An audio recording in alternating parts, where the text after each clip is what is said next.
Ajurveda je jedna od veda, indijskih svetih spisa. Na sanskrtu ta riječ znači znanje o životu. U ono davno doba dok čovjek još nije zaboravio da je dio prirode i okoliša, rješenje za svoje životne nedaće tražio je upravo tamo. A bolest je nekad, kao i danas, bila jedna od najgorih nedaća koje čovjeka mogla zadesiti. Promatranjem i razumijevanjem prirode i života oko sebe počeo se stvarati u neka davna vremena jedan od najstarijih sustava liječenja, Ajurveda. O Ajurvedi na zapadu se nije znalo puno i uvijek imala neki prizvuk egzotike, no posljednjih desetljeća sve je prisutnija, sve manje egzotična, a sve više prihvaćena. Širenjem Ajurvede u svakodnevicu pojavile su se i mogućnosti studiranja ajurvedske medicine i bez odlaska na drugi kraj svijeta. U nekim europskim zemljama studije Ajurvede postoje već nekoliko godina, a odnedavno i ovdje, u Hrvatskoj. I pitanje je vremena do kada ćemo je sretati ovdje, na rubu znanosti.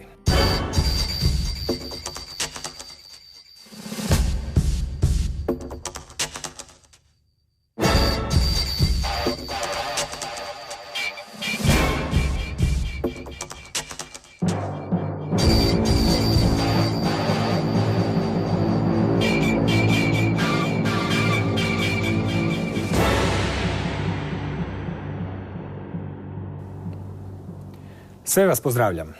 Dr. Mauroof Athique, direktor je Ajurvedskog koleđa u Velikoj Britaniji u sklopu sveučilišta Middlesex. Dr. Venkata Narayana Joshi, voditelj je tog istog studija, također u Londonu u Middlesexu.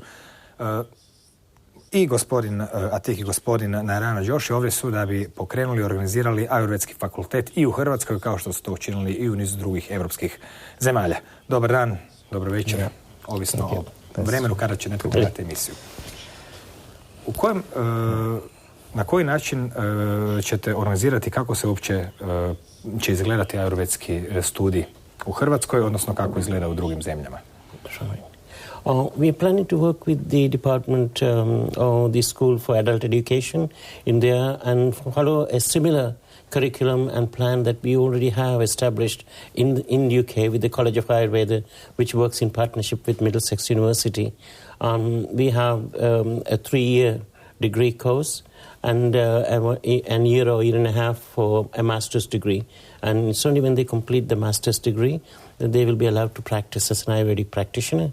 When with the 3-year degree, they are allowed to do certain Ayurvedic therapies, and a lot of them do things like lifestyle management and managing stress and simple remedies. And in order to use more complicated systems or structures in Ayurveda, then they have to do that extra 1 year. Now, in Croatia, we are planning to establish what the college is doing is to give the basic understanding, which is a 3-year program, which will then enable them to practice some Ayurvedic medicine therapies in this country, as far as the regulations of the government will allow. And then they'll also have an opportunity to do further education and become a full-fledged practitioner. And it all depends on different countries, what their regulations and what their norms are to allow them to practice. Približite nam malo svijet obrazovanja u Ajurvedi. Naime, Ajurveda danas u Hrvatskoj više nije toliko egzotičan pojam kao prije 10 ili 15 godina. Međutim, često puta ju se povezuje sa nekakvom egzotičnom tehnikom iz neke daleke zemlje, ponekad ju se smatra alternativnom medicinom i slično, no malo je poznato da u Indiji, za razliku od Hrvatske, postoji čak, ja mislim, 6, da kažemo, službenih medicinskih sustava. Kod nas imamo 1 koji je služben. Kad kažem služben, mislim da imaju osiguranje i bolnice i slično. U kojoj mjeri Ajurveda i Ajurvedski fakultet zastupljen unutar te podjele raznih medicinskih škola u Indiji? Yes. Now, when you look at Ayurvedic medicine or Ayurveda as such, you're right to say that in India there are different systems. Yes, each country has its own medical system. Like China, they have their Chinese medicine. Russia, they had their own Russian systems of medicine. In the same way, India has its own Indian system of medicine. Ayurveda originates from India, but it also depends on what the state or the government allows them to practice. Now, when we look at the West, like in Croatia or in European countries, there the medical system is the Western medicine or the allopathic medical system. But the strength in Ayurveda does not look only at the person when they get ill, But Ayurveda's strength is looking at people before they become ill. So it's very strong in health promotion, in promoting the health, in allowing the healthy people to stay healthy. And that can be practiced anywhere in the world, in any country. It's to maintain the health. But then when it comes to difficult or very acute health problems or conditions, then they have their own systems. Then people can be referred to the allopathic system. So Ayurveda works very well in the primary health care, in the basic health, before it becomes too difficult or too complicated. And also in some of these acute conditions, we train Ayurvedic physicians to be able to recognize their limitations, what they can do and what they cannot do. And then they can refer them to the hospitals or medical centers which can deal with that. So that is a system which we can apply across the world to anywhere. It saves the health system a lot of time, a lot of money, because this is another level where illnesses can be identified before it becomes very acute, and we need to use very expensive medicines or drugs. So in Ayurveda we have what we call daily regimes, daily routines in order to look after your health. Then there are ways of nutrition and lifestyle, managing stress. And then if you are becoming ill, there are ways that you can detect or find what are the symptoms that's making you imbalance or causing illness within yourself. And then you can take advice. So there are a lot of simple remedies that we almost do every day at homes. Our grandmothers, our parents have been doing that. It's a universal system. Ayurveda, although it started in India, it doesn't mean it only belongs to India. It's a universal system. Wherever people are there, they can look after their health using certain principles that is mentioned in Ayurveda. Exactly to add up that question. And when I was in Dr. Tomislav's house and I started beginning to understand, well, Ayurveda is everywhere. Ayurveda is in Croatia, because we visited the green market where you could see the 96-year-old woman. She is selling the cream, and also the cream is exactly the tasteful rather than, it's more like butter. And the taste of that butter coming to ghee in Ayurveda, and that's what the principles of, I have seen even the old lady selling the herbs in the market. And lots of things I was very fascinated to know about it. Each culture, tradition preserved these values, and they come out with different names. So it is the whole system of learning health and as well as being happy, and the name which is in Sanskrit coming as Ayurveda. Otherwise you can call it in your own traditional medicine or a complementary medicine. They are existing everywhere. Where the colonization, where some sort of living principle standards, civilization is there, and there these kind of traditions are being preserved, and one or the other day they will come up and then they are using. And I was fascinated to see those fermented kind of vegetables being sold under the market. And that's what the Ayurveda always believing in: sweet taste, sour taste, salty, pungent, that means spicy, bitter, astringent. And mix these 6 tastes, that's Ayurveda. So you have to know the principles. That's what I... Sviđa mi se taj gurmanski aspekt Ajurvede. S obzirom na organizaciju Hrvatskog studija Ajurvede, vi ste voditelj studija u Middlesexu, možete nam pisati obaveze tjedne, dnevne studenata, koliko vremena su oni zapravo okupirani, kako izgleda organizacija dnevnog rada i studija tijekom tih 3 godine ili koliko? Yeah, that's part of... Yes, the 3-year study is, it's an integrated course, what we do in the Middlesex University, because UK is in a peculiar situation where it is legally allowed to practice herbal medicine. But it is an unregulated profession at the moment.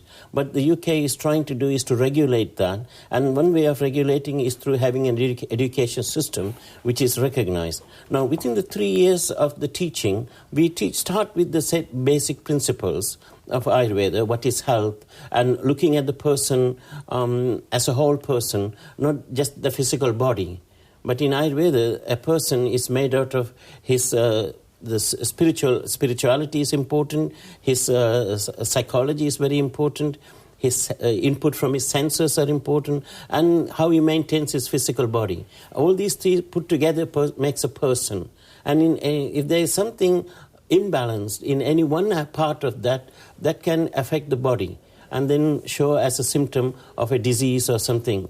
And so in Ayurveda, we teach those basic principles first, in the first year. And also we teach some amount of anatomy, physiology, so they can understand the human body, what are the structures, how it works.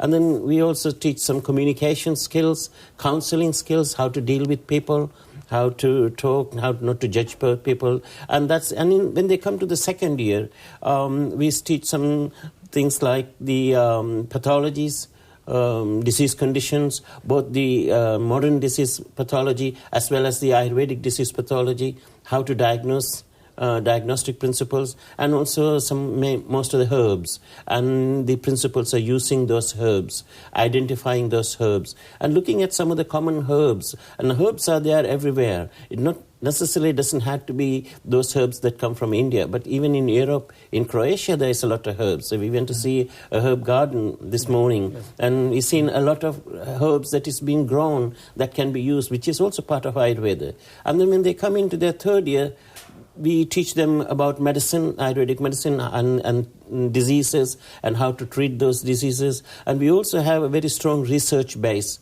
because research is very important in a developing profession. If the profession has to go forward, it has to have an evidence-based research program. And so we emphasize our students a lot on the research side of that, and also the legal framework within which they can function and operate. So that covers the third part. And also during this time, there is clinical training.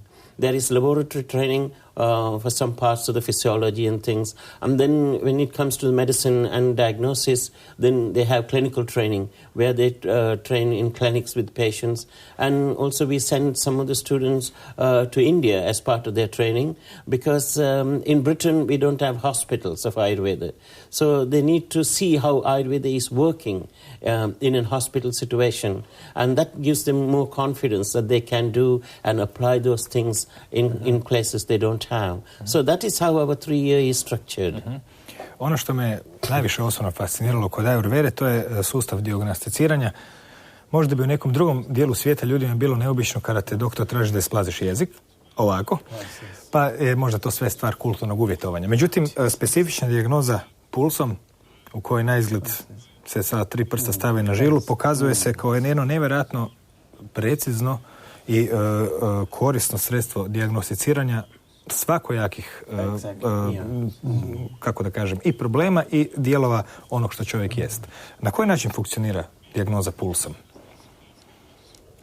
Yeah, the pulse diagnosis is just one part of 8-fold diagnosis, and there are total 10-fold methods of diagnosis.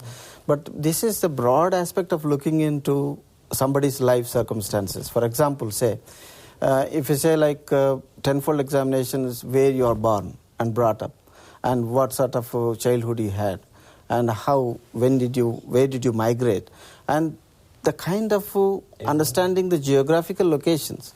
And then that's the growth and development since childhood, and what sort of significance it places when you grow and become, elderly and elderly. And are you carrying the kind of the diseases which you brought from genetical predisposition to this, some of the hot countries to cold country migrations. So Ayurveda looking at a broad level, understanding your lifestyle and where you are born up, and how is your tissues. It's not just only looking tongue, but even by looking, even in modern science, contemporary science, by inspection. So the patient is walking through, and you see that how he's walking, whether he's walking with confidence or not. Several things. Appearance, built-in, behavior, and then the response. So this is a cognitional ability. Somebody has these skills to understand, identify.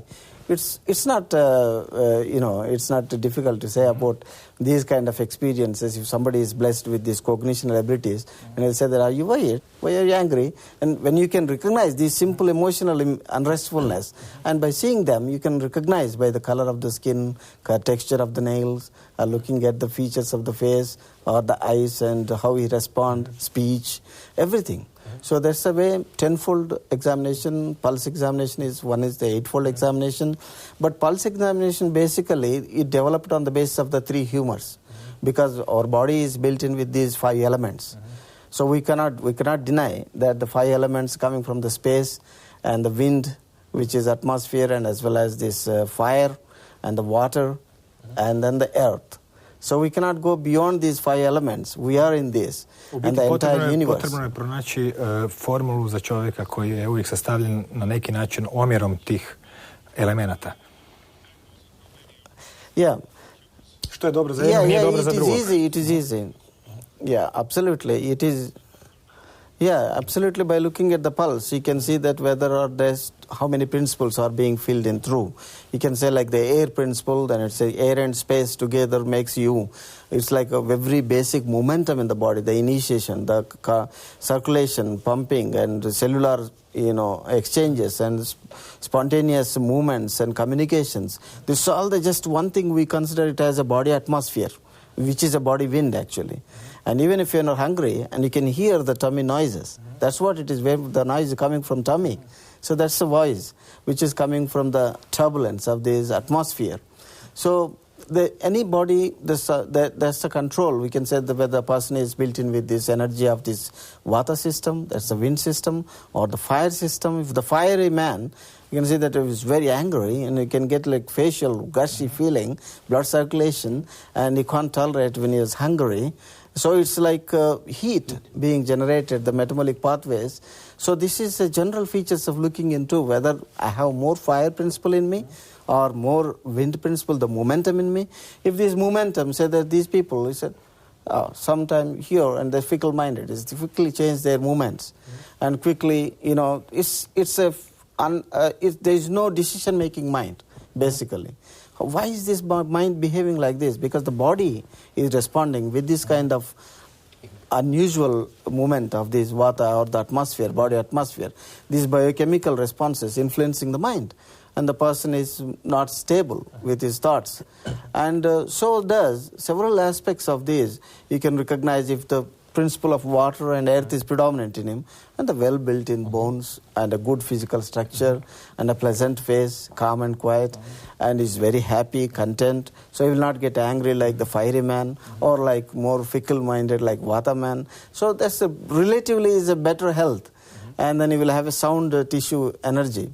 Where you can say that this is what the water and earth element is just gravitationally down, is the fire is just moving up, or the wind is just turbulently producing cyclones. Prije nego odamo baš sve tajne Ajurvede, nešto mora ostati iza ordinacije koji će uskoro postojati za koju godinu u Hrvatskoj. Koliko godina u Middlesexu postoji studij Ajurvede i kada je prvi europski studij Ajurvede uopće nastao? Yes.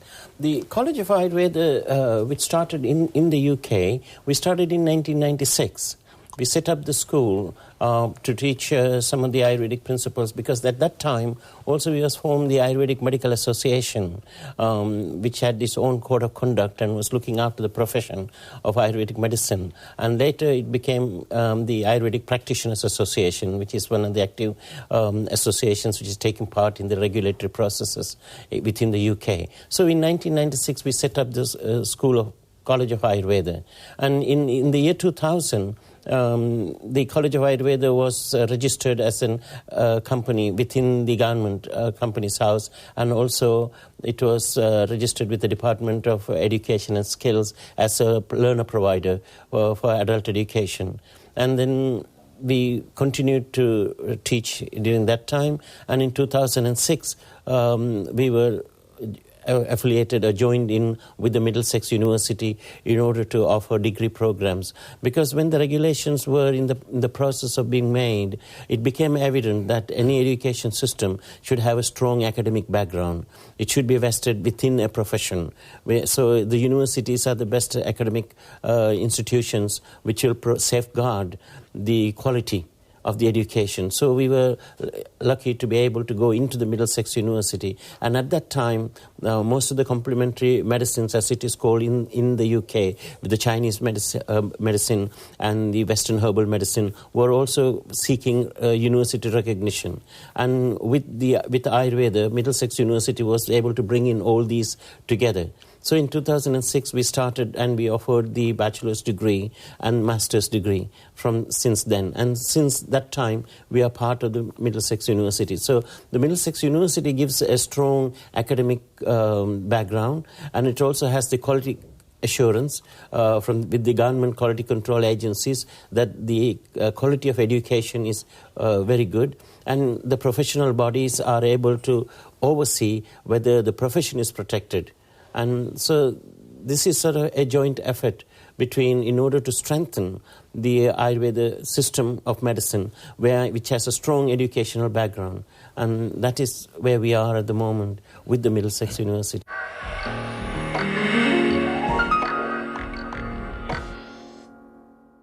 Gdje i kada studirati Ajurvedu u Hrvatskoj? Kako započeti, koliko vremena odvojiti i još poneki važni detalje. Đulijano Marinković.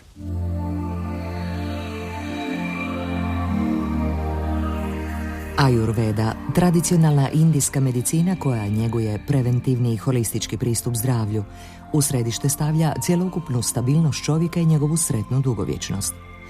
Zahvaljujući zakonu iz 1970. godine, Središnje vijeće indijske medicine ozakonilo institucije koje mogu organizirati studij Ajurvede. Tako su standardizirane kvalifikacije koje ajurvedski liječnici moraju ispunjavati tijekom i poslije studija. Indijska vlada danas podupire istraživanja i edukacije na nacionalnoj razini, tako da je više od 100 fakulteta ovlašteno za izdavanje diploma iz tradicionalne medicine. Tamo svi imaju strukturiran sustav i standardiziran sustav školovanja u kojima svi polažu isti smjer, doktori zapadne medicine i Ajurveda, do jedne granice oni svi uče isto, odnosno ove osnovne nauke medicinskog nauka, temelje, i onda se nadograđuju svojoj tradiciji. Na zapadu je to nešto malo drugačije, s obzirom da je Svjetska zdravstvena organizacija u neprestanoj suradnji sa indijskom vladom, u kojem su odredili određene standarde po 3-4 stupnja o modelu školovanja ajurvedskih praktikanata svih vrsta na zapadu. U zapadnoj kulturi često možemo naići na stereotipe koji mistificiraju Ajurvedu kao dio nekakve čudne strane prakse. Međutim, zahvaljujući inicijativama doktora Mauroofa Athiquea, Ajurveda se uspješno približava zapadnoj medicini. Dr. Athique danas obavlja funkciju direktora Ajurvedskog koleđa u Velikoj Britaniji u sklopu sveučilišta Middlesex. Dr. Athique je već zadnjih 40, inače sa Šri Lanke, zadnjih 40 godina živi i radi u Londonu, obavlja ajurvedsku praksu i nekih krajem 80. godina je isto tako došao do ideje da bi mogao osnovati jedan fakultet Ajurvede, tako je to sam pokrenuo i onda su mu trebale godine da uspostavi jedan strukturirani sustav školovanja koji bi eventualno jednog dana priznao neki od sveučilišta, tako je neke 90. neke godine zapravo se pridružio tom Middlesex sveučilištu koje je možemo reći, jedno od top 20 sveučilišta u samoj Engleskoj. Što se tiče same edukacije u Londonu, to je tamo Ajurveda je priznata, kako bi rekao, ljudi kad završe mogu se registrirati kao praktikanti ajurvedske medicine i u tom sustavu potpuno imaju legitimitet i sve ostalo. Međunarodna konferencija Ajurvede, koju je sponzoriralo Indijsko ministarstvo zdravstva, održana je u Budimpešti u rujnu 2007. godine. Okupila je stručnjake Ajurvede iz cijelog svijeta koji su ondje prezentirali svoje radove. Na taj se način pokreće rasprava o zakonskoj regulativi u različitim zemljama o praksi indijske tradicionalne medicine. Tomislav Petrušić iz Ajurvedskog centra Somalata i dr. Athique došli su na zamisao o pokretanju ajurvedske škole i u Zagrebu. Sama ideja školovanja u Hrvatskoj je ta da mi na neki način ne bi sada tražili nekakvo, da tako kažemo, formalni status unutar same Hrvatske, ali znamo da se Hrvatska sad približava samoj Europskoj zajednici i vjerujem dok će eventualno prvi studenti završiti taj prvi stupanj, odnosno 3 godine će Hrvatska već biti u Europi, tako da će ta mogućnost sa takvom diplomom koju će dobiti iz Londona i samim time što će Hrvatska biti u Europskoj zajednici biti puno daleko veće mogućnosti nego što to jesu sada možda se čini ovoga trenutka. Ali ono koja je vrijednost toga da će svi zainteresirani, odnosno polaznici, dobiti jedno autohtono znanje, znači od tih ljudi koji dolaze od tamo od kuda je nastala Ajurveda, da je to jedan priznati fakultet koji je u sklopu sveučilišta i da znači sama diploma je od tog fakulteta iz Londona, s time da svi zainteresirani kasnije u nekakvom kasnijem slijedu školovanja imat će mogućnosti za diplomski po ovom novom bolonjskom sustavu. Znači to bi neki bio magisterij, postdiplomski će moći zainteresirani isto tako dati u Indiji, u samoj Indiji, s obzirom da je fakultet pridružen jednom indijskom sveučilištu ajurvedske medicine u Indiji. Polaznici studija moraju ispunjavati minimalne uvjete završene 4-godišnje srednje škole. Prva godina studija počinje u jesen 2010. i upisi upravo traju. Nakon uspješnog završetka studija, polaznici dobivaju i prikladnu titulu. Ovdje se pretežno radi, znači, o tituli, na hrvatskom bi to bilo prvostupnik, odnosno na engleskom Bachelor Degree of Ayurveda. Polaznik će, znači student će biti osposobljen da daje jedne ajurvedske konzultacije, drugim riječima, znači ajurvedsku dijagnostiku, ajurvedsku preporuku o ishrani i sve ono ostale, ajurvedsku preporuku u nekakvim vrstama terapije u ajurvedi.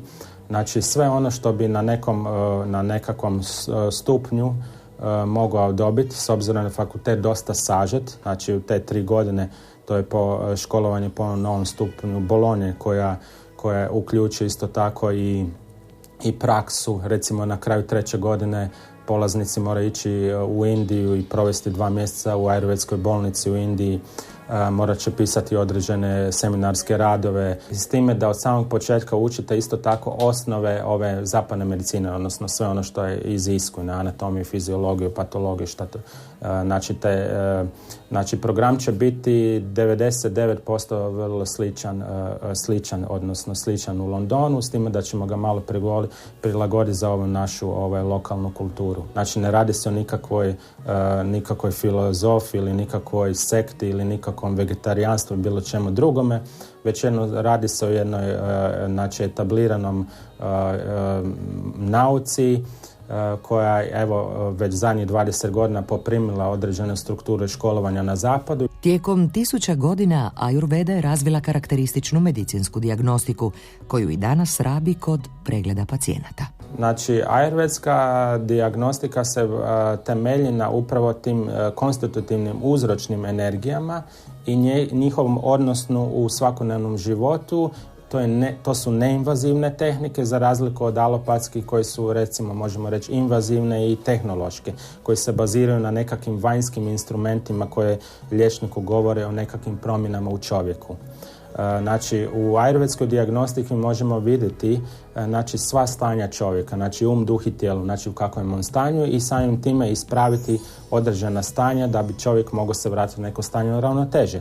Obično se to radi o dijagnostici pomoću pulsa koja govori o svemu, znači u iskusnom dijagnostičaru može govoriti najveće detalje stvarno o čovjekom životu, dijagnostika pomoću očiju, pomoću boje kože, pomoću topline kože, pomoću boje glasa, znači po fizičkom izgledu.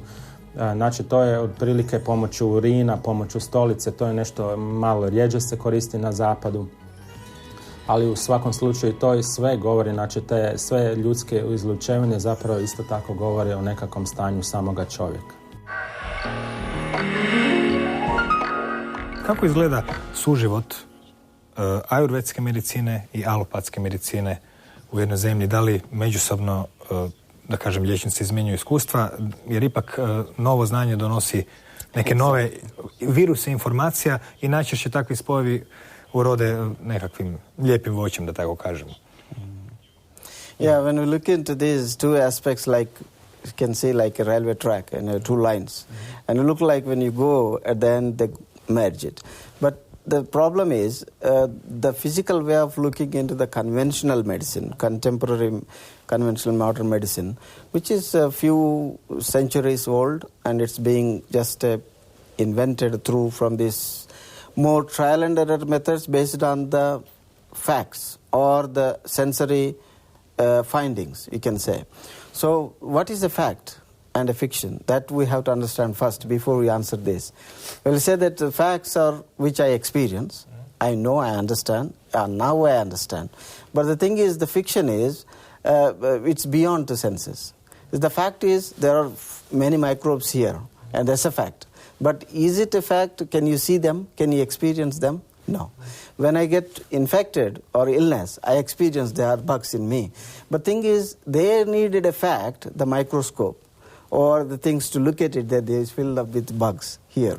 The Ayurveda looks in different way, looking at that how the fictions can be facts, facts can be fictions. That's a overchanging kind of in knowledge. But the knowledge is a continuous flow of wisdom. So unless you understand, and what extent did I look at, what extent did I understand, that's what Ayurveda is all about. If you say that you perfectly know a field, and you know the perfection of that only one field, but if you overlook that field, and it gives you all communications. For example, if you just go up and look at the Zagreb, and you can find out where are the layouts and the complete Zagreb, how does it look like. But if you just explore one area, and you better know what is the street name, what is the house name, who is living there. This is what the conventional medicine is looking into. And it gives all particulars and perfect knowledge, but that knowledge is very limited, because it's limited to understanding. If there is no electron microscope, I never know what's bothering me. But thing is, there is beyond lots of things. It's not just only the bugs. How anybody would get illness and why anybody will not suffer with the same kind of the living styles. So Ayurveda is understood and based of three aspects, three pillars. We say that the food aspect, because the body is grown from the food. You cannot avoid that the food is not different from the body, because that's ultimately the body is built in with the food. So for example, bringing Ayurveda is something like bringing Chinese food or the Italian food or Croatian food, and you have the food is a food which is meant for nourishing and building up the tissues. But thing is, the taste is different from each. So Ayurveda is a kind of taste which will give you a perfection into the nourishment and growth and development. And that's what it's beyond to look into. These are two existing systems. They should integrate at one level, because where there is an answer, better answer, because contemporary science, where for acute infections and when the fever is not reducing, or the surgical interventions or traumatic conditions, fractures and emergencies and cancers. So these are the conditions, malaria, typhoid, or the tuberculosis. So acute infections, you cannot go for this kind of a slow and steady, built-in kind of the system where Ayurveda builds in through from the diet and the regulation point of view, lifestyle, and a proper rest, the sleep patterns, and then proper thinking. That's better. So this is a gradual building up one's own life into the more healthy, not getting infected by this, or just not having illnesses or sufferings. It's not always the bugs, it's only the psychological imbalances can also lead to the more illnesses into the body, physical, psychosomatic illnesses. So that way, these two are necessary, because it's too busy, we are all stressed for nothing. So we have much time, but still we are rushing and hurrying and deadlines and meeting. And so this is the factual life, what we are living in the society. So doesn't we need a time back and sit back and comfortably, silently, and closing, looking and exploring yourself, or being happy? Why anybody would go for a holiday? That's what Ayurveda. So going on holiday is Ayurveda. Living in a busy life schedule is something like contemporary medicine. Yeah. What's you looking into? Yes, I also thought that you mentioned how the two practitioners are working together, or how they see each other. Now, because in the West there is a greater awareness of natural medicine or other medical systems, it's not due to the failure of the allopathic system, but it is the use or something that has been existing for over thousands of years, and now they are curious to see what is happening. And most of the young doctors who come out want to know more about Ayurveda. And we also have a program for doctors to train in Ayurveda. There's a one-year program which is run by the Middlesex University, which takes the doctors after their MBBS degree and teaches the basic principles of Ayurveda, so they can apply some of these, as Dr. Joshi was saying, in conditions where it does not cured or not easily treated by Western medicine. There are many chronic conditions. If a person gets a paralysis, he's just left with physiotherapy. There's nothing one can do. But in Ayurveda, there are a lot of things that we can try to stimulate his systems and start to work. There are chronic skin disorders. They all use steroid and nothing else for those problems. But then in Ayurveda, it's a different approach. We can cleanse the skin and the blood and make the tissues more healthy. So there are different areas one can do more concentrate and others can do something different. Like if a person has an appendicitis, it's foolish to go to an Ayurvedic physician.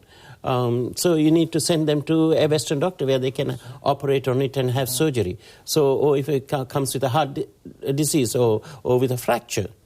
I mean, in Western countries, Ayurveda is not developed to that extent to take care of these things. Ajurveda zapravo jaka kirurgija i nije ono što bismo mogli nazvati najjačom stranom Ajurvede.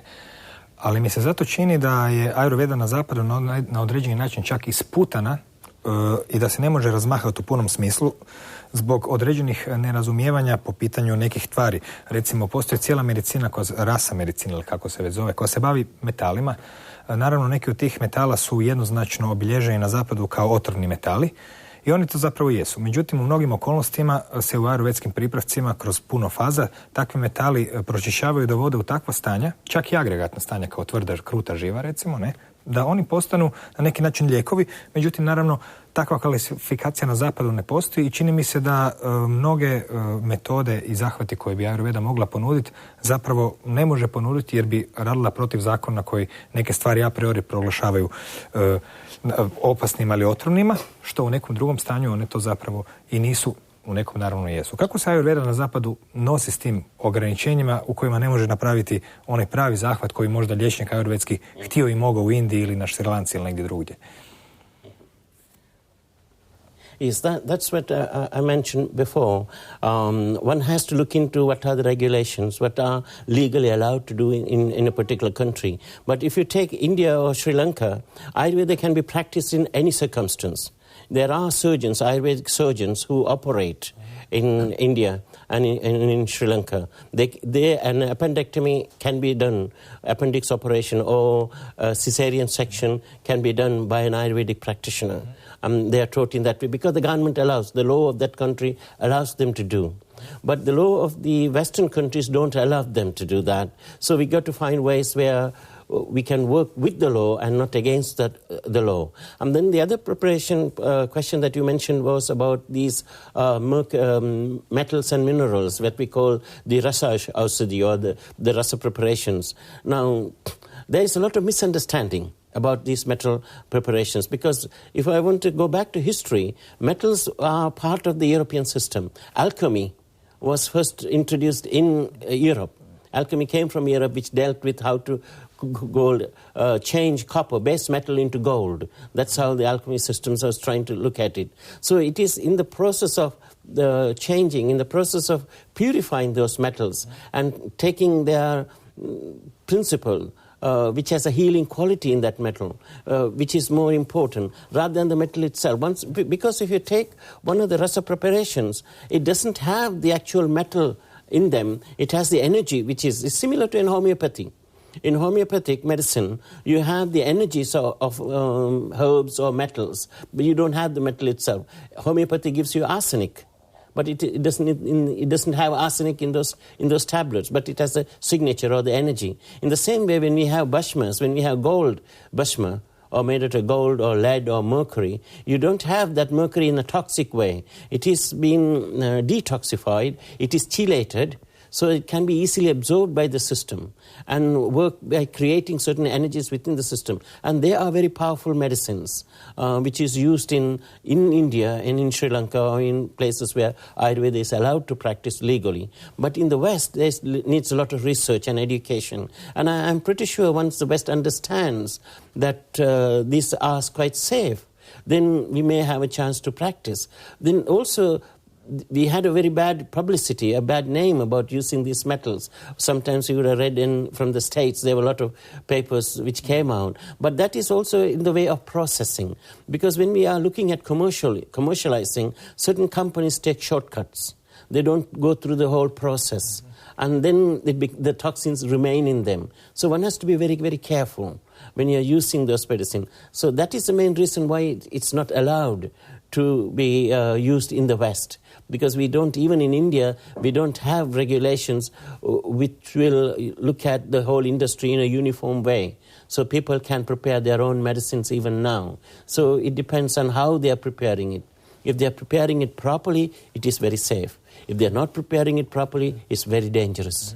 So that is the most important issue in here. In addition to that, the metals, when you talked about, and you see that modern medicine, when they prescribe the iron as the tablets and iron liquids and potions, tonics and ferric tonics, and as well as the gold preparations, they give injections of these gold preparations for the arthritis conditions. But the thing is, these elements, iron, magnesium, potassium, all these elements, we are in our body. And you can be astonished to see how the gold is going to help in the healing process. And also we have this zinc element which is linked for the spermatogenesis or increasing the fertility. So there are many elements in traces we have, not loaded with the toxicity.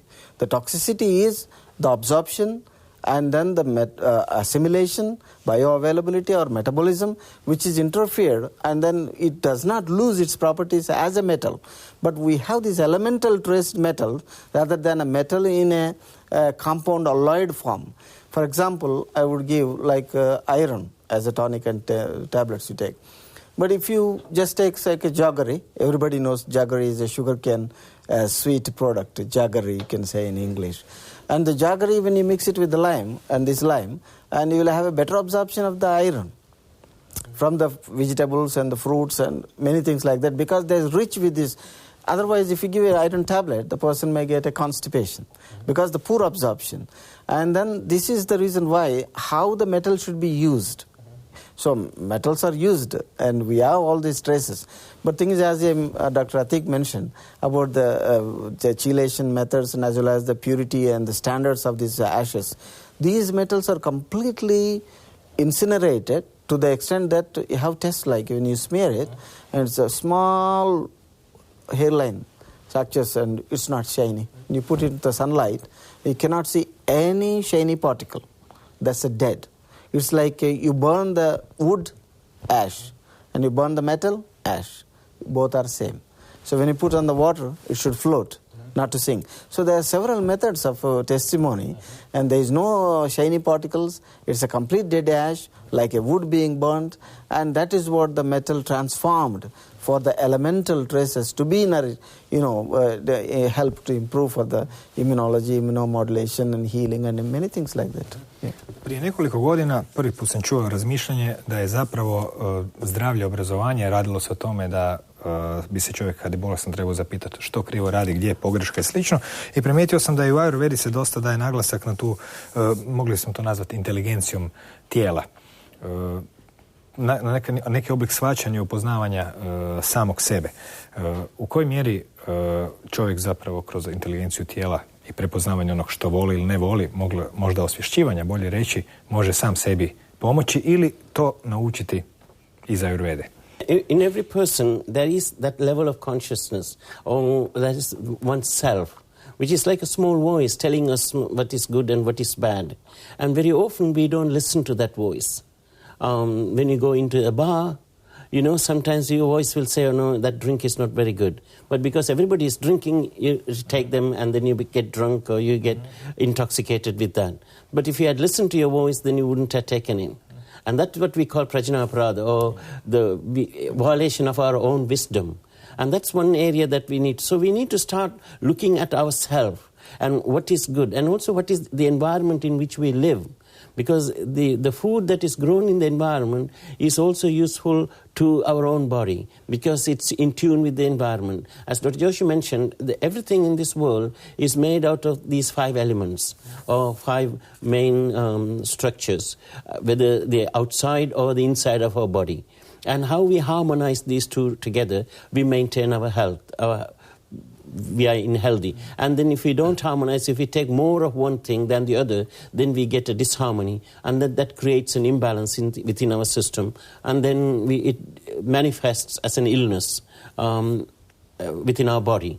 So it's just to see, listen to our own voice, own nature, and look things that we like and what we don't like. Even when we eat food, when we go to a buffet or when we go to eat something, sometimes we look at the food and you feel, oh, this is very nice, I like to eat some. It's good for you. Another food you will feel, no, I don't think it's very good. But because everybody is taking, I'll also try and eat. Oh, it's something new, let me eat. But if you go against your own wisdom, yes, then you get. So it's best thing is to listen to you, find out what your own nature is, because each person have their own way of behaving, own way of thinking, which we divide our body into 7 different categories. And when you don't increase any one of those kinds in nature, then there's a balance. So as long as we maintain that balance between the nature, between the environment, within ourselves, and listen to our own body's voice, then we can stay in health. Podsjetimo za kraj, jer blizu smo kraja, one koji su se tek sad ukopčali u emisiju, kao što se meni obično događa da uđemo u neku emisiju u zadnjih 5 minuta, da je početak razgovora bio namijenjen organizaciji Ajurvedskog koleđa u Hrvatskoj, koji je upravo u tijeku, da ne kažem, evo, rađa se ili se rodio.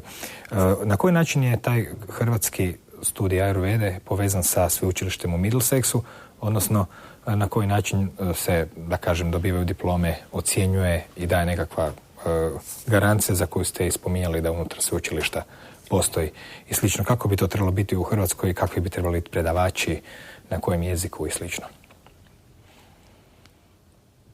Right. Now, the College of Ayurveda will be like a unit, a nucleus, which will sort of bring in the education system that has been applied at the Middlesex University to Croatian. So we work like a catalyst. So we are looking at the college is not only in Croatia, also across the other European countries, which I'm working with places like Belgium, Amsterdam. We have been working with Germany and also in France, and trying to develop Ayurveda and have a unified educational approach, which all will do the same thing. And this approach comes not just from the Middlesex University, but also from the Department of Ayush, which is the central government of India, which has a curriculum for Ayurveda outside India, which can teach. So we are trying to bring these units together, and we'll have the same foundation, the same curriculum and syllabus as it is taught by the College of Ayurveda at the Middlesex University. So after the initial studies in Croatia on Ayurveda, then they can go, if they like to, for further education to develop into a master's degree or a PhD, or there are other places, either in Middlesex or in India. So, but the basic study which we will organize in Croatia will be similar to the undergraduate level that we are running at Middlesex University. So it will be have a sort of a uniformed approach across Europe as far as possible. Koliko bi trebao trajati studij u Hrvatskoj? It's roughly 3 years. It's a 3-year study, which, as I said, the first year will be the basic level, and the second year will be a little more intermediate, and the third year will be the advanced level. And then if you want to do graduate studies, then you had to go into the Middlesex University, because the college is not allowed to do graduate studies. We only do undergraduate studies. So we can bring up to that level. And then we can have, if we have successfully have an alumni I have worked with about 5 or 6 years, like the College of Ayurveda did in UK, then we can go in to do master's degree or higher education in a university or in other areas, not only in Sri Lanka, in UK, but also universities in India, where you can do higher education or you can do a PhD after studying with the College of Ayurveda. Hvala vam na gostovanju u emisiji. Ajurveda nije s nama bila prvi put, nije niti zadnji. Nadam se da će postavljanje fakulteta u Hrvatskoj i ajurvedske škole i vezano uz Middlesex University proteći po planu. Zapad je neka svoja medicinska znanja već odavno izveo na istok. Možda je vrijeme da se klatno zanjiša u suprotnom smjeru, jer znanje je univerzalno kao što su valjda i ljudi i do neke sljedeće emisije koja će govoriti o temama vezanim uz zdravlje. Pozdravit ću vas već tradicionalno, pomalo čak i demode, ali uvijek u ovakvim okolnostima svakako prikladno. Zdravo!